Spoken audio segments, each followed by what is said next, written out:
ഇന്നത്തെ ടാസ്കിലെ മൂന്നാം റൗണ്ട് അവസാനിക്കുമ്പോൾ അനുമോളും നൂറയും ആദിലയും അവർക്ക് കിട്ടിയ പാവകൾ എണ്ണിക്കൊണ്ടിരിക്കുകയാണ്. ആ സമയത്ത് അക്ബർ ആദിലയുടെ അടുത്തൊരു കാര്യം ചോദിക്കുന്നു. ആദില, നീ എൻ്റെ പാവ എടുത്തായിരുന്നോ? നീ മാത്രമാണ് ഞാൻ എവിടെയാണ് ആ പാവ വെക്കുന്നതെന്ന് കണ്ടിട്ടുള്ളത്. നീ ആയിരിക്കണം എടുത്തതെന്ന് അക്ബർ പറയുന്നു. പക്ഷേ ആദില ഒരു കാരണവശാലും സമ്മതിക്കുന്നില്ല. ഞാനല്ല എടുത്തത് എന്ന് തറപ്പിച്ച് പറയുന്നുണ്ട്. പക്ഷെ നമ്മൾ ലൈവിൽ കണ്ടതാണ് ആദില തന്നെയാണ് ആ ഒരു പാവ അടിച്ചു മാറ്റിയത് എന്ന്. ഇവരുടെ കയ്യിൽ ഒരുപാട് പാവകൾ ഇങ്ങനെ ഇരിപ്പുണ്ട്. അത് മൂന്നാം റൗണ്ടിൽ നേടിയതാണെന്ന് എനിക്ക് തോന്നുന്നു. ലൈവ് ഞാൻ ജസ്റ്റ് ഒന്ന് വിട്ടുപോയിരുന്നു. എന്തായാലും മൂന്നാം റൗണ്ടിൽ ഒരു നന്നായിട്ട് തന്നെയാണ് കളിച്ചത്. അനുമോൾക്ക് ആദ്യത്തെ റൗണ്ടിലും രണ്ടാമത്തെ റൗണ്ടിലും അധികം പാവകൾ ഒന്നും തന്നെ കിട്ടിയില്ല. പക്ഷേ മൂന്നാമത്തെ റൗണ്ട് തൂക്കിയിട്ടുണ്ട്, ഇഷ്ടംപോലെ കിട്ടിയിട്ടുണ്ട്.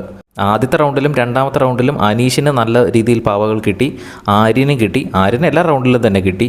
ഈ ഒരു ടാസ്കിൽ ഏറ്റവും കൂടുതൽ വിജയിക്കാൻ സാധ്യതയുള്ളത് ഞാൻ നോക്കിയിട്ട് അനീഷിനും ആര്യനുമാണ്. കാരണം അവരുടെ കയ്യിലാണ് നിലവിൽ ഏറ്റവും അധികം പാവകളുള്ളത്. പിന്നെ ഈ അക്ബറിൻ്റെ പാവകൾ മോഷണം പോയതുകൊണ്ട് അത് ആദിലയ്ക്കോ അല്ലെങ്കിൽ അനുമോൾക്കോ നൂറയ്ക്കൊക്കെ ആഡായി കഴിഞ്ഞാൽ എന്താണ് സംഭവിക്കുന്നത്, ആരാണ് ജയിക്കുന്നതെന്ന് ഒരു ട്വിസ്റ്റ് ആയിരിക്കും. നമുക്ക് എന്തായാലും നോക്കാം. കൂടുതൽ അപ്ഡേറ്റുകളുമായി വീണ്ടും വരാം.